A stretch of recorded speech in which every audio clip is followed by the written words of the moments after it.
સંતરામપુર તાલુકાના ભંડારા કેસુરપુરા મુકામે તાવિયાડ અને રોત પરિવારનો ભવ્ય સ્નેહ સંમેલન યોજાયો। સંતરામપુર તાલુકાના ભંડારા ગામે આવેલા કેસુરપુરા મુકામે તારીખ 25 ઓક્ટોબર 2025ના રોજ સંવંત 2082 કારતક સુદ ચોથ ધનિષ્ઠદ્રના શુભ દિવસે તાવિયાડ અને રોત પરિવારનો સ્નેહ સંમેલન કાર્યક્રમ ભવ્ય રીતે યોજાયો।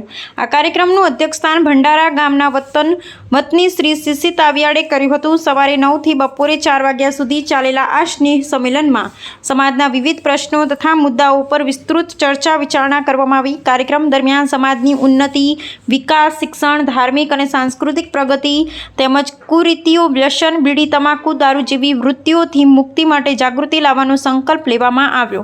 સંમેલનમાં કાર્યકારી સમિતિ ને કોર કમિટીની રચના કરી સમાજના સંગઠન અને સંકલન માટે મહત્વપૂર્ણ નિર્ણય લેવામાં આવ્યા। આ અવસરે રાજસ્થાન તથા ગુજરાત રાજ્યના વિવિધ જિલ્લાઓ અને તાલુકાઓમાંથી મોટી સંખ્યામાં તાવિયાડ અને રોત પરિવારના ભાઈઓ, બહેનો, યુવાનો, વડીલો, અગ્રણીઓ, સંતો, મહંતો તેમજ પત્રકાર મિત્રો ઉપસ્થિત રહ્યા હતા। આવેલા તમામ મહેમાનોનું ફુલહાર, સાફો, શાલ વડે સન્માનપૂર્વક સ્વાગત કરવામાં આવ્યું। આ કાર્યક્રમનું સફળ આયોજન ભંડારા ગામના સીસી તાવિયાડ, કેસી તાવિયાડ, પીસી તાવિયાડ, ઈશ્વરભાઈ એસ તાવિયાડ, એલસી તાવિયાડ તથા ભંડારા કેસરપુરા તાવિયાડ પરિવારના સહકારથી કરવામાં આવ્યું હતું। સંવત 2082 ચોથના દિવસે તારીખ 25/10/2025 ના રોજ તાવિયાડ અને રોત પરિવારનું સ્નેહ સંમેલન આજ રોજ યોજવામાં આવ્યું। એમાં રાજસ્થાન, ગુજરાતના તમામ ભાઈબંધો હાજર રહ્યા હતા અને સંતરામપુર, કરણા, મોરવા હડપ અને શહેરા, બામરોલી, ડેમલી તેમજ સંજેલી, ફતેપુરા તાલુકાના ડુંગર, ચાલોર અને મોટીના દુકાન તેમજ મોટી રાટ કરણા તાલુકાના તમામ ભાઈઓ આજ રોજ હાજરી આપી। અમે એમાં સ્નેહલન યોજ્યું। એમાં બહુ મોટા પ્રમાણમાં, બહોળા પ્રમાણમાં સંતો, મહંતો અને કર્મચારીગણ અને રિટાયર્ડ કર્મચારી ભાઈઓ આજે ઉપસ્થિત રહી અમે સ્નેહ સંમેલન ભંડારા અને કેસરપુરા ફળિયામાં ભેડ માતાના સાનિધ્યમાં, ભાથીજી મહારાજના સાનિધ્યમાં સૂક્ષ્મ હાજરીમાં આજ રોજ યોજ્યું। એમાં બહોળા પ્રમાણમાં જે મહેમાનો આવ્યા છે એમનું અમે સ્વાગત કરી અને ભોજન પ્રસાદ લઈ ભજન કીર્તન સબ કરી બહુ છૂટા પડ્યા। આજે આનંદનો દિવસ અમારા માટે તાવિયાડ પરિવાર અને રોત પરિવારનો રહ્યો। એ બદલ સૌ અમારા વિસ્તારના તાવિયાડ પરિવારનો આભાર વ્યક્ત કરું છું અને પત્રકાર ભાઈઓનો પણ આભાર વ્યક્ત કરું છું। એમાં સાહેબ શ્રી દરજીભાઈ તેમજ સલમાનભાઈનો ખૂબ ખૂબ આભાર। સમય કાઢી અત્યારે આવ્યા એ બદલ એમનો પણ આભાર વ્યક્ત કરું છું। જય ભારત, જય હિન્દ, જય માતા। छगन भाई सीसी तावियाड। आज इस कार्यक्रम में आए हुए हमारे वकील साहब सम्मानीय सुंदरलाल जी परमार एडवोकेट और हमारे फलास साहब, डॉक्टर साहब और हमारे साथ सिरात से पधारे हुए सभी साथियों को मैं संबोधन करना भूल गया। मैं क्षमा चाहता हूँ, लेकिन मुझे याद आया इसलिए मैं मेरी बात को यहाँ आगे न कहते हुए इनको मैं इस मंच पर बहुत बड़ा मतलब जो आभार व्यक्त करता हूँ। और ये बात हम तभी सीख पाएंगे कि आप लोग ताकत लगाओगे और एकजुट रहोगे तो निश्चित हम लोगों पर प्रभाव पड़ेगा और हमारे संस्कारों में बदलाव आएगा। इसीलिए मैं यादा न कह करके मेरे बीच में हमारे वकील साहब आए सुंदरलाल जी परमार और उनको मैं बहु को कहूँगा कि इनको बोलने के लिए 2 मिनट का टाइम दें। जय हिंद, जय भारत।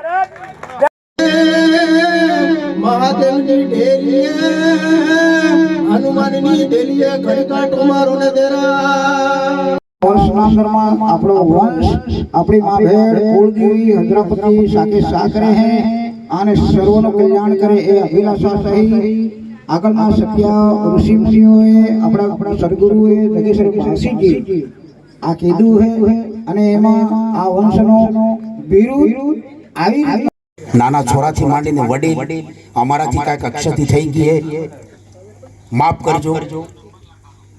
2 જણને ભેળા કરવા વાર લાગે ત્યારે આટલા બધા તાવિયાડ રોતને ભેળા કરવા એ તો ક્યાંક ને પૂછ્યું કેટલું તેડું કર્યું તેમ તારે પતો લાગે છે।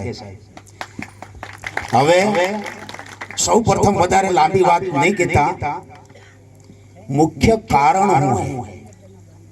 પેળી કરનાર આપણા પૂજ્ય વડીલ ગુરુદેવ નગજી મહારાજ એનો પ્રતાપ આપણા બધા બેઠા હી. લગભગ નગજી મહારાજનો જન્મ 1909 ની અંદર સુરાતા બાદી ઘાટીની અંદર થયેલો.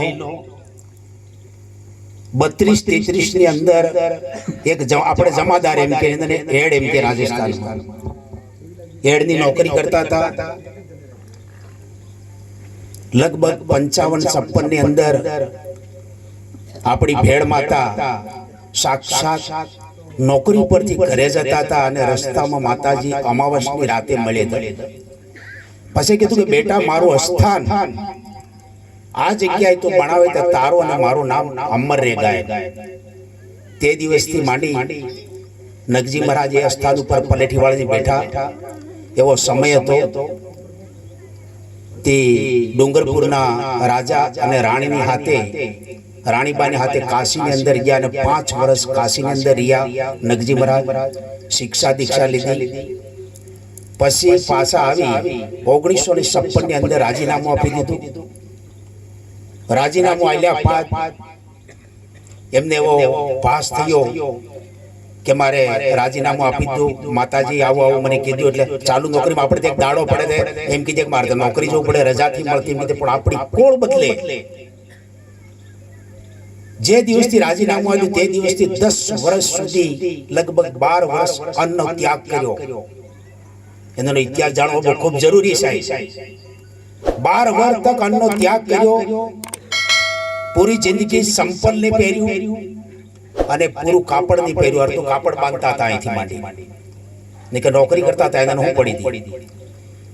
19